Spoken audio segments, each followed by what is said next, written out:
Have you ever heard of an infinite return BRRRR investment property? If you're not in real estate, maybe you haven't, but I just got my first one, so I'm going to tell you guys about it. Hi, my name is Matt Coach. I created this YouTube channel to show the tips, tricks, and mistakes on my way to building an 8-figure real estate portfolio. And a infinite BRRRR is essentially when you can buy a house, fix a house, and refinance a house. And on that refinance, you can pull out all of the money that you put into the property to buy and fix it, right? So essentially, right, a bank will give you 75% loan to value of whatever you get the house appraised for on a refinance, right? So if a house appraises for $100,000, right, they'll give you a $75,000 loan. They'll take about $5,000-$6,000, whatever, in fees to pay like your insurance and things like that. And then the idea is, the goal when you're doing these long-term rentals is you want to buy that house and fix that house, right, for less than or equal to that loan amount that you get back. So, right, 100K appraisal, 75K loan, they take out $5,000 in fees, so you get $70,000 back. If you can buy and fix that house for $70,000, then you get all of your money back that you put that house, and you have a house, right? This is called an infinite BRRRR investment, right? And it's very powerful because essentially you got a house for free. Since you got all of your money back, you have all the money that you had when you started. Now you're renting that house. Someone's paying down the mortgage. The house is hopefully going up in value over time, although that's not guaranteed. And hopefully your rent is high enough to where you're cash flowing back money every single month, right? So somebody's renting the house, they're covering the expenses as long as you cover the expenses for the property. And then from there, you're pulling money back out. So I'm going to show you guys a little bit of the numbers that we had for this property, so you can see everything that we kind of put into it, and then what it's renting for now, and kind of what our mortgage payment was, where it appraised for. So I'll run the numbers by you guys real quick so you can see that, because infinite BRRRRs are pretty sweet, and they're how you get very, very wealthy. So it doesn't happen every time. You know, most of my houses were $5,000 to $10,000 off, but when it does happen, it's very, very cool. So I'll show you guys that in a second. House right here, this is my infinite BRRRR. So we bought the house for $15,000. It had some back taxes that got taken out at closing, so you can see our closing costs were a little higher, $24.42. We see it's a little over $1,000 more than most of these other ones. Our total bid on the house was about $45,000. We ran about $10,000 over this.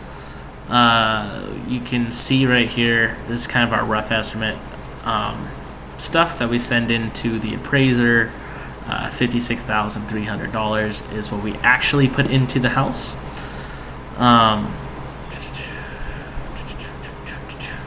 So you guys can go through, this is all our expectations that we start out with. So we expect $1,400 rents, we expect an appraisal around $100,000, and what actually happened was we came in total right here at $55,940. What I send to the appraiser is just kind of a rough estimate that we have for it, for the amount that we put in. This is keeping track of everything in total. So you can see labor, $35,000, so we came about $7,000 higher in labor, about $1,500 more in materials, and then the other ones don't factor in interest and holding costs to my property, but holding costs is like paying for your water bill and things like that. And then interest is what gets charged to my credit card. I got a 2.9% fee every time I pay an invoice to my contractor, one of my laborers. This is different businesses that I own and which one was in charge of the property and what they paid. So the magic comes right here in that the actual appraisal came in at $110,000, right? Loan amount was right there. So where you get to see that is on your ALTA, your ALTA. That's going to show you this number right here. So the loan was up here, $82,500, and then you'll see right here, due back to me, I paid $5,500 in fees, and then due back was $77,000. So if you come back to here, right, that's the number you're going to see right here, loan amount received. Then this profit and loss number is essentially how much we put in versus how much this loan was, and you can see right here that we made $3,762. Now, while that's not a crazy amount of money, one, that is tax-free. Because I got this money back in the form of a loan, I do not pay anything in taxes on it, and it's money that I still own the house. So I get all the benefits of owning a property over the long term, right? So as the property goes up in value, I get to hold on to it, and a renter is going to pay down my mortgage, that $82,500, over a 30-year span, right? And obviously, our interest rate was not favorable on this house, so a lot of lenders are not giving out the best rates at this very second. Trump about to come into office, a lot of uncertainty in how kind of his tariff policies are going to affect inflation and things like that. So I thought I would go ahead and get the highest rate possible to get the most money back on this loan. So I'm paying the highest monthly mortgage payment I can pay, which means I'm going to cash flow the least amount. I did that so that I could do that with a no prepayment penalty, so I can refinance, because I expect myself to refinance here in the next 2 or 3 years, and get into a lower rate on this property. So I don't want to pay a prepayment penalty when I do that. Most mortgages make you pay some sort of fee if you refinance within the first 5 years, or 3 years, whatever your prepayment penalty is. So you can get just basically a worse loan if you're willing to negate the prepayment penalty. So there you guys go. $70 a month for insurance, $110 for taxes. Property management, I self-manage all these properties, so technically I'm not having to pay anyone for this other than myself for my time.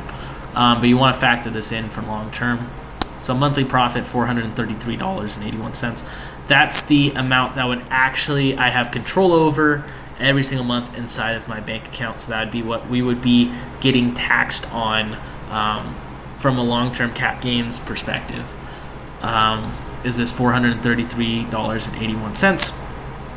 But that is making the assumption that whoever moves into the house lives there for forever until I die, and that we never fixed a single thing inside the house, which are not true. So we have to put money away from our rent in order to account for vacancy expenses. So that's when somebody doesn't live there.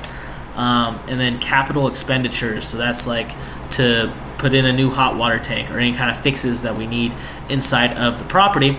That's right here. So total 70. So this is 5% of our rent goes to vacancy. 15% of our rent goes to capital expenditures. So of the $1,400, we're taking 20% of that, and we are shoving that away to the future as an expense that isn't being realized right now. So even though $433.81 is hitting my bank account every single month, I know that I can only spend $153.81 of that over the long term of the property. This doesn't factor in like rents increasing or us refinancing and the mortgage coming down or any of that complicated stuff. This is just this rent, this mortgage payment for forever. If I were to do that, I could take $153.81 every single month based on these calculations and still be able to fix the house when it needs to get fixed. Okay, So months to break even. You can see that's a negative number for the rest of these. This is because we have put in more money to fix the house, buy and fix the house, than we got back on the refinance. So you can see this profit loss, right, is negative for all the other houses, right? So what I'm trying to calculate here is 1 months to break even, right? So this will be, based on this number, how long it takes to get back our initial investment. So for this one, 32 months. For this one, 95 months. And then we have a return on investment that we have, right? So this number is essentially stuck inside the house, right? So we have equity inside the house still, because when they give you a loan, they don't give you back all of the money of the house, right? So you could sell the house and make money, or you can take a loan out against the house, right? And sell the house in the future, or refinance the house in the future. And it usually makes sense to hold houses if you can cash flow and hold them for at least 5 or so years. So what this is calculating right here is our return on investment. So it's saying 36.6% for this house up here. You'll see the house that we have, it's positive. So this number's it's infinite, because we don't have any money in the house. We got all of our money back in the investment. So we're getting an infinite return on this investment. That's why it's called an infinite BRRRR, because all of our money's back, right? So it's just whenever we want to sell it is a profit for us, but we have all our money back. So this, we can't really do an infinite investment thing for it, but the rest of these you can see that they are what is our yearly annualized return on the money that we put in to get this property, right? So that's how much it costs right here for us to get the property, and this is what we're returning from the rents on a yearly basis. Then we have our current equity estimation. What this means is this is the appraised value minus the loan. So this will go up over time because we're going to pay down the loan, and the house is hopefully going to go up in value. So we're going to get more equity built inside the house. And what I want to know about this number is our ROE right here, return on equity.